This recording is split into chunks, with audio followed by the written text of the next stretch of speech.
Hey everyone, welcome back. I'm Olivia, and as most of you know, I'm not a doctor. I'm just a regular 40-year-old woman who's been on this journey of figuring out what my body actually needs after 60. And today I have my good friend, Dr. Joe, with me, someone who's been answering my very nosy questions about food for years now.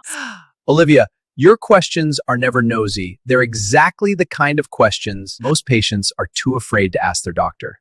So thank you for asking them out loud. Hi, everyone. I'm Dr. Joe. I'm an internal medicine physician. And I've spent over 2 decades working in geriatric nutrition. Today's conversation is one I think every single person over 60 needs to hear. Okay, so here's the thing. I was always told, eat your vegetables, all of them. More is better. But my nutritionist recently said something that kind of stopped me cold. She said, Olivia, not every vegetable works the same way after 60. And I thought, wait, what? So I immediately called Dr. Joe. And I'm so glad you did, because this is genuinely one of the most misunderstood areas of senior health. Today, we're going to talk about 3 vegetables that are absolutely exceptional for people over 60, and 3 that are worth being much more careful about. And every single thing I tell you today is backed by peer-reviewed research. I love that. Science, not scare tactics. Okay, let's go. Vegetable 1. Broccoli. Okay, I eat broccoli fairly regularly, but I'll admit I usually boil it until it's kind of soft, like really soft. Olivia, I love you, but we need to talk about that. Because here's the thing, the way you cook broccoli completely changes what it does for your body. Let me back up. Broccoli contains a compound called sulforaphane. Now, a 2024 clinical review published in PMC, that's the National Institutes of Health's Open Research Library, analyzed over 84 human clinical trials involving sulforaphane. What they found is extraordinary. 84 trials? That's serious research. Serious doesn't begin to cover it. Sulforaphane activates something called the NR2 pathway. Think of it as your body's master switch for fighting internal inflammation. And we now know that chronic, low-grade inflammation, the kind that builds silently over years, is one of the primary drivers of joint stiffness, muscle weakness, impaired circulation to the legs, and even cognitive decline. Wait, so my morning knee stiffness could literally be connected to internal inflammation that I can't even feel? That's exactly right. And broccoli, specifically its sulforaphane, helps your body fight that at the cellular level. Another study specifically looked at sulforaphane's effect on reducing inflammatory markers like CRP, C-reactive protein, in human subjects. Those markers dropped measurably. So what do I do about my mushy broccoli situation? Steam it lightly, 3 to 4 minutes maximum. You want it bright green, slightly firm. Boiling it until it's soft destroys the myrosinase enzyme that activates sulforaphane in the first place. You're literally cooking away the medicine. The research is very clear on this. I've been robbing myself for years. Okay, steamed broccoli, 3 to 4 minutes. Got it. Steam broccoli, 3 to 4 minutes, bright green, slightly firm. Don't boil it soft. You're destroying the compounds that fight inflammation. Vegetable 2. Spinach. Okay, so spinach. My late husband used to say I was basically Popeye in a cardigan. I eat a lot of spinach, but I've noticed my legs feeling weaker over the past year or 2. Is spinach actually helping that? You know what? This is one of the most compelling stories in nutritional science right now, and it goes way beyond the Popeye jokes. Harvard Medical School published a landmark study. They followed nearly 3,800 people over 12 years, measuring their nitrate intake from vegetables, and then measured their leg muscle strength and walking speed at the end. 12 years of data. That's not a small study. Not at all. And the result was striking. People who ate approximately 90 milligrams of dietary nitrates daily, predominantly from leafy greens like spinach, showed significantly greater leg muscle strength and faster walking speed compared to those eating half that amount. The researchers believed nitrates improve blood flow to muscles and help remove metabolic waste that causes soreness and fatigue. So there's a direct line from spinach on my plate to how well I walk? That's remarkable. There's more. A separate randomized controlled trial published in the journal Nutrients in 2021 gave adults over 50 either a spinach extract supplement or a placebo for 12 weeks alongside moderate exercise. The spinach group showed significantly greater improvements in both muscle strength and muscle quality, meaning less fat and fibrous tissue inside the muscle compared to exercise alone. So adding spinach to your routine can actually outperform exercise alone in terms of muscle improvement? But outperform, it's additive. Spinach plus exercise beat exercise alone. The mechanism is primarily nitrates, which your body converts to nitric oxide, a compound that dilates blood vessels, improves oxygen delivery to muscles, and reduces how hard your heart has to work. And a 2024 systematic review in PMC confirmed these benefits across multiple randomized controlled trials. Okay, now I feel validated. My cardigan and I will continue eating spinach. But you mentioned last week there's a catch with raw spinach? We'll get to that in part 2. It's important context. For now, spinach is excellent, especially lightly sautéed. And for the leg weakness you mentioned, make sure it's a consistent daily habit, not just occasional. 1 cup of spinach daily, lightly sautéed, can measurably improve leg strength and walking speed per Harvard's 12-year study. Vegetable 3, kale. I'll be honest, I've always dismissed kale as a trendy thing for younger people. Is it actually worth it? Olivia, kale might be the most underrated vegetable for people specifically over 60. Here's why, and this is research most people never hear about. Kale is one of the single richest food sources of vitamin K1. Now, most people think of vitamin K and think blood clotting, but there's a critical second role, directing calcium where it belongs. What do you mean calcium goes somewhere wrong? Great question. After 60, especially in women, calcium metabolism starts to shift. Vitamin K activates a protein called osteocalcin, which binds calcium into your bones and keeps it from depositing in arterial walls instead. When vitamin K is deficient, calcium can build up in arteries, a process called vascular calcification, which stiffens blood vessels, raises blood pressure, and reduces circulation to your legs and feet. So vitamin K from kale is literally helping keep calcium in my bones and out of my arteries at the same time. Exactly. And the research backs this up strongly. A 2022 systematic meta-analysis published in Frontiers in Public Health, reviewing 16 randomized controlled trials involving over 6,400 subjects, found that vitamin K2 supplementation significantly improved bone mineral density at the lumbar spine, and in one key analysis, reduced fracture incidence by 57%.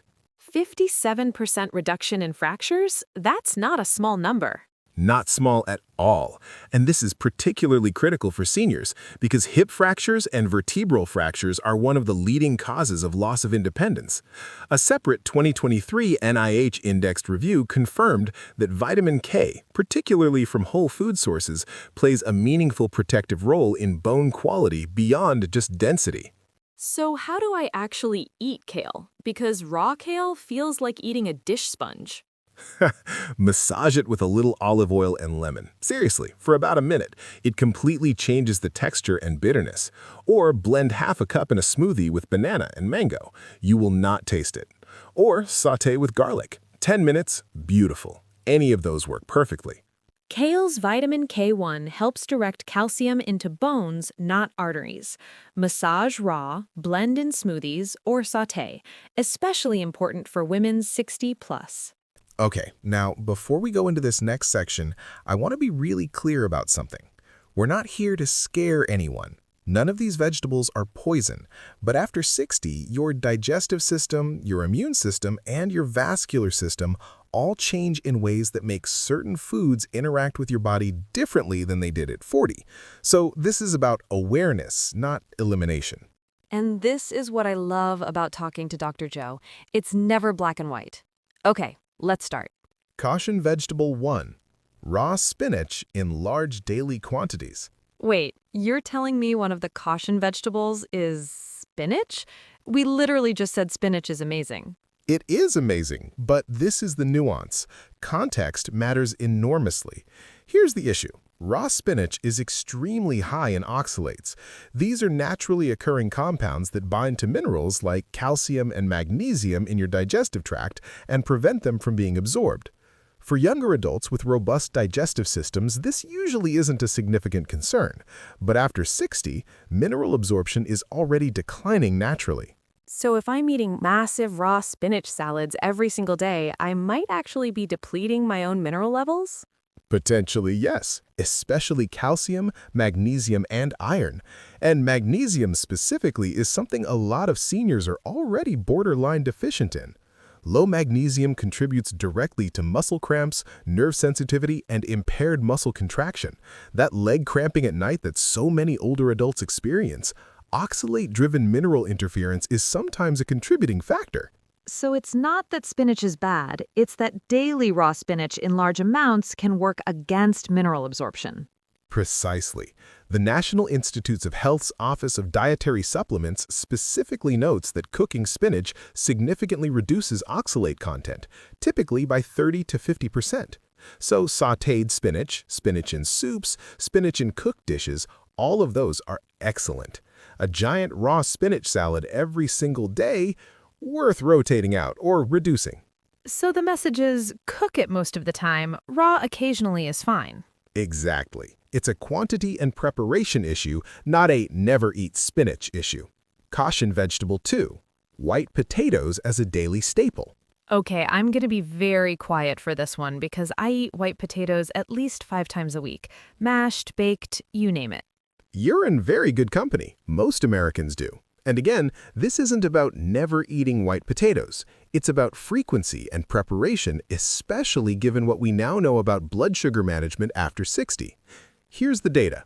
The glycemic index of a baked white potato is typically between 80 and 90. That's classified as high glycemic. That means within about 30 minutes of eating it, your blood sugar spikes sharply. And that blood sugar spike, why does that specifically matter more after 60? Great question. After 60, your immune system often decreases. Your body doesn't process glucose as efficiently as it did at 40. Repeated blood sugar spikes over months and years drive a process called glycation, where excess glucose attaches to proteins in your blood vessels, stiffening them and reducing their flexibility. The small blood vessels feeding your legs, your feet, and your brain are the first to suffer. So less flexible blood vessels means less circulation to my feet and legs, which means the very balance and strength issues we're all trying to avoid. Exactly. And there's a very simple upgrade available. Boiled sweet potatoes, when boiled for 30 minutes or more, have a glycemic index of around 46. That's classified as low glycemic. Same comfort food category, completely different metabolic impact. Same comfort, half the blood sugar spike. That's not a deprivation, that's just a smarter swap. And boiled sweet potatoes also come with beta-carotene, potassium, and fiber that white potatoes simply can't match. It's not a close comparison nutritionally. Now, am I saying never eat a baked potato again? No. I'm saying if it's 5 times a week, that pattern is worth reconsidering. Caution vegetable 3, canned tomatoes in high-frequency use. Okay, this one I did not see coming. Tomatoes? Aren't they basically lycopene and vitamin C and goodness? Fresh tomatoes, absolutely. Lycopene is a powerful antioxidant, very well studied. But canned tomatoes specifically, used frequently, bring 2 concerns that I think every senior should know. The first is acidity. Tomatoes are naturally highly acidic, and when canned, that acidity concentrates further. And as we age, digestive systems get more sensitive to acid. Precisely. GERD and acid reflux affect roughly 20% of adults, and that rate increases with age. The American Gastroenterological Association notes that highly acidic foods eaten consistently can aggravate the esophagus and stomach lining over time. For seniors already managing reflux, canned tomatoes 4 to 5 times a week can be a meaningful trigger. And the second concern is BPA. BPA is a chemical compound used in the epoxy lining of many canned food products. It's worth knowing that acidic foods, and tomatoes are among the most acidic canned goods, leach more BPA from can linings than almost any other product. The CDC's National Health and Nutrition Examination Survey found detectable BPA in over 90% of urine samples tested in U.S. adults. 90%. So most of us are already carrying some level of BPA. Which makes reducing additional high-exposure sources sensible, especially as we age and our liver's detoxification capacity naturally declines. The fix here is genuinely easy.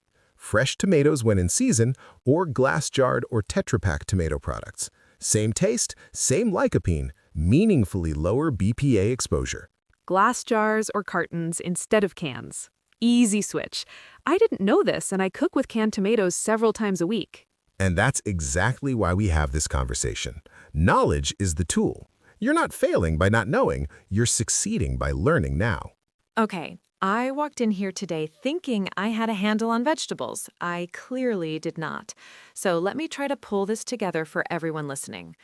Broccoli, steam it lightly. Sulforaphane fights inflammation at the cellular level, NIH-backed research. Spinach, amazing for leg strength and muscle function per Harvard's 12-year study, but cook it most of the time to protect mineral absorption.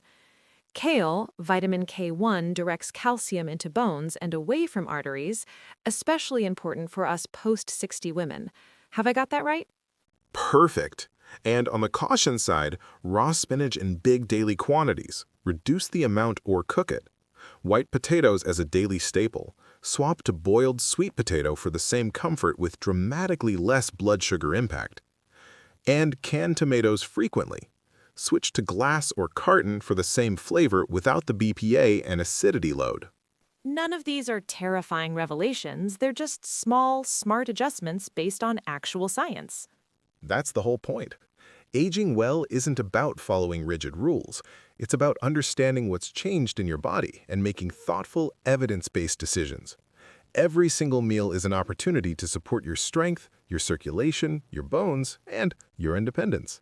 I love that. I am officially going back to the grocery store tonight. For everyone watching, if this helped you, please share it with someone who could use it, and drop a comment below. Tell us which vegetable surprised you most today. And if you have a question for a future episode, leave it in the comments. Olivia and I are doing more of these, and we want to cover what you actually care about. Take care of yourselves, everyone. Until next time, eat well, move well, and remember, small choices made consistently, those are the ones that change everything. Bye for now.